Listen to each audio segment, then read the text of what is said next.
Bonjour et bienvenue dans Itinéraire Entreprise, votre émission diffusée sur lefigaro.fr. J'ai le plaisir de recevoir aujourd'hui Tarek El Kaoudi. Bonjour.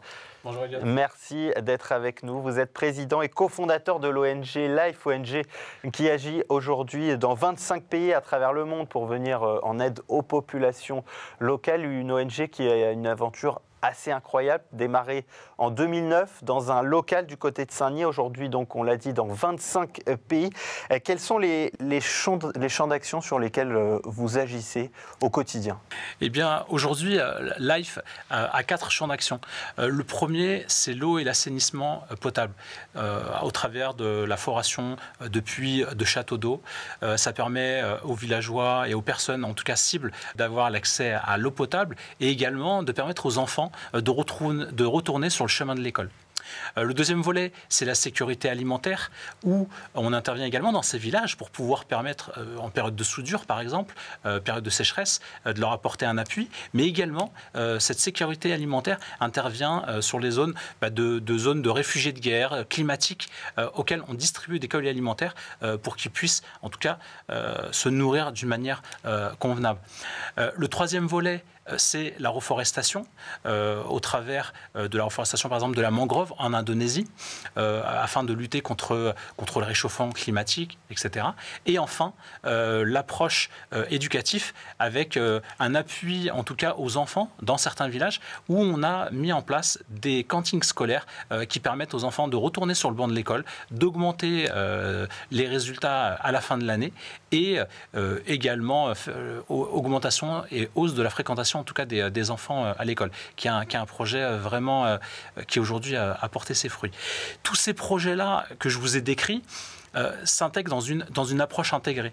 C'est-à-dire que, à la fois, même si on agit dans 25 pays dans le monde et sur différentes thématiques, qu'on soit dans le développement ou dans l'urgence, c'est une approche intégrée où, quand on arrive dans un village, on essaye de couvrir l'ensemble des besoins de ces populations, en allant de l'assainissement à l'eau, en passant par la sécurité alimentaire ou alors la reforestation avec un appui agricole à la formation, etc., comme on a pu le faire à Madagascar.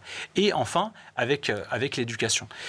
Un des objectifs de ces projets-là et de comment Life a organisé ces volets d'action, c'est aussi de partir sur l'autonomisation. Notre volonté, c'est d'emmener ces populations vers l'autonomisation, puisqu'aujourd'hui, la solidarité internationale doit prendre en considération qu'il faut emmener ces populations vers l'autonomisation au quotidien. Vous définissez comme une ONG 3.0. Est-ce que vous pouvez nous expliquer en quoi consiste cette approche et les avantages que ça peut avoir pour vous, ce type d'approche?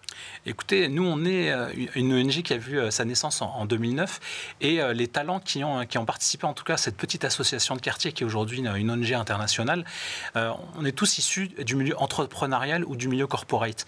Et on a mis à profit, en tout cas, nos talents dans la création de cette ONG et on l'a créée d'une manière assez atypique, c'est-à-dire avec les nouvelles technologies.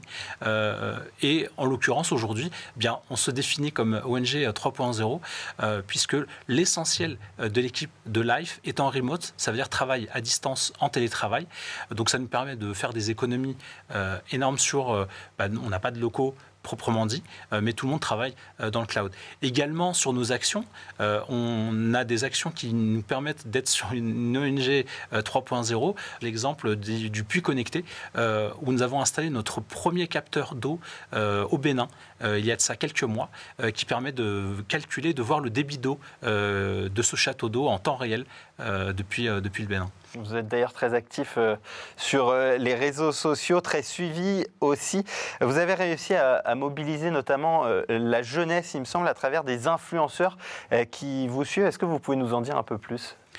Comme je vous disais, en 2009, la naissance de Life s'est organisée et s'est créée, on va dire, à l'avènement de Facebook, Twitter, Instagram, etc. Et très rapidement, nous avons pris le pas sur la communication en s'inspirant de la communication outre-Manche, aux États-Unis, d'une communication un peu anglo-saxonne, très dynamique, très punchy, en se focalisant sur la jeunesse, en fédérant une grande partie de la jeunesse pour pouvoir, en tout cas, mettre la lumière sur les actions de Life.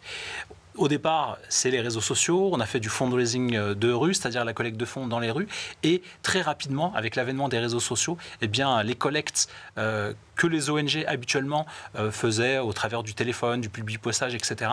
Nous avons passé cette étape-là et nous avons commencé directement dès 2010-2011, collecter sur les réseaux sociaux. Et aujourd'hui, l'essentiel de notre budget est collecté sur les réseaux sociaux. Et également, eh bien aujourd'hui, on a énormément d'influenceurs qui partent avec nous sur le terrain. Et c'est aussi un petit peu le pari qu'on a fait, le pari sur la jeunesse, sur toutes les personnes qui tournent autour de la jeunesse, ces influenceurs qui viennent mettre un petit peu la lumière sur les actions de Life. Concrètement sur le terrain, comment vous vous organisez pour pouvoir garantir l'efficacité et surtout la durabilité de toutes vos actions ? Tout d'abord, une des particularités de notre ONG, qui était une particularité au départ, mais qui est aujourd'hui saluée par bon nombre de ministères ou de personnes qui maîtrisent un petit peu le domaine de la solidarité internationale, c'est qu'on s'appuie sur des compétences locales. Ça veut dire que quand on arrive dans un pays, dans les 25 pays dans lesquels on intervient, on s'appuie sur des associations locales, des partenaires locaux, qui, eux, connaissent très très bien le terrain, connaissent les besoins, connaissent les rouages. Cela permet également de pouvoir mener des projets de la meilleure des manières. C'est pour ça que cette différenciation, en tout cas qu'on a aujourd'hui chez Life, nous permet à la fois de ne pas arriver tambour battant avec des expatriés dans tous ces pays-là, mais vraiment de s'appuyer sur des compétences locales. Quand on s'appuie sur des compétences locales, eux connaissent le terrain, connaissent les acteurs locaux, connaissent les ministères. Cela participe en tout cas à la réussite de nos projets et surtout à l'acceptation de nos projets auprès des populations sur le terrain. Cette approche minimaliste en quelque sorte en matière d'infrastructures locales, comment elle contribue à maximiser l'impact concret, l'impact durable aussi de toutes vos actions humanitaires que vous mettez en place ?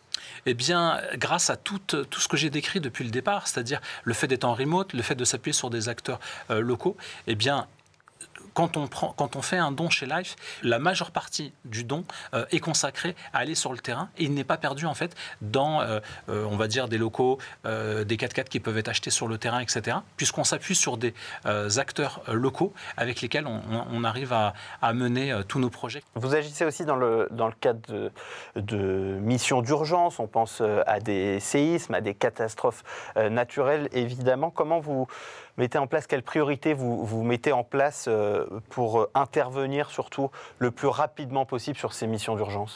Quand il se passe une catastrophe naturelle, un conflit qui vient de démarrer, un incendie ou autre, immédiatement on a une équipe qui est dépêchée sur place pour faire une évaluation rapidement dans les 24 heures. Ce qui s'est passé sur Marrakech par exemple, en 24 heures on a pu se rendre sur Marrakech, j'y étais moi-même, et on a pu faire une évaluation et mettre en place toute une logistique, récupérer un entrepôt de 2000 m², organiser l'arrivée de volontaires et de bénévoles pour nous aider durant ce séisme-là et travailler avec les grossistes de la région pour pouvoir s'approvisionner sur les denrées, sur les produits, pour concevoir les kits d'urgence et pouvoir distribuer ça rapidement aux populations.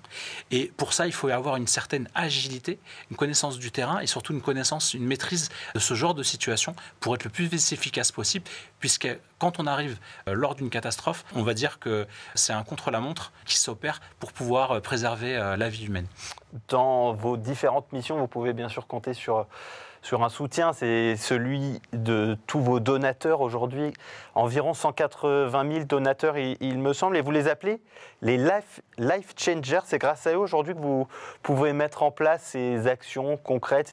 Exactement, c'est Life Changers qui aujourd'hui ont rejoint l'aventure Life depuis 2009 et qui ont fait aujourd'hui notre force à travers la collecte, à travers la mise en lumière de nos actions, sur les partages, sur les likes, sur les réseaux sociaux. Et aujourd'hui, ces Life Changers, ce sont eux qui financent la structure, ce sont eux qui nous permettent d'agir de l'autre côté et qui nous permettent de faire le lien entre eux, les Life Changers, et les populations locales qui bénéficient en tout cas de tous ces projets. Et ce ne serait pas possible si on ne pouvait pas compter en tout cas sur ces Life Changers qui aujourd'hui sont partie prenante des actions de Life sur le terrain aujourd'hui. Et ces Life Changers, ils peuvent toujours faire des dons sur votre site internet life-ong.org. Chaque geste, chaque don, évidemment, peut avoir une importance capitale sur toutes vos actions. Merci beaucoup, Tarek El Kaoudi, d'avoir été avec nous pour nous parler de toutes les actions de l'ONG Life. C'est la fin de cette émission. Merci à vous de nous avoir suivis.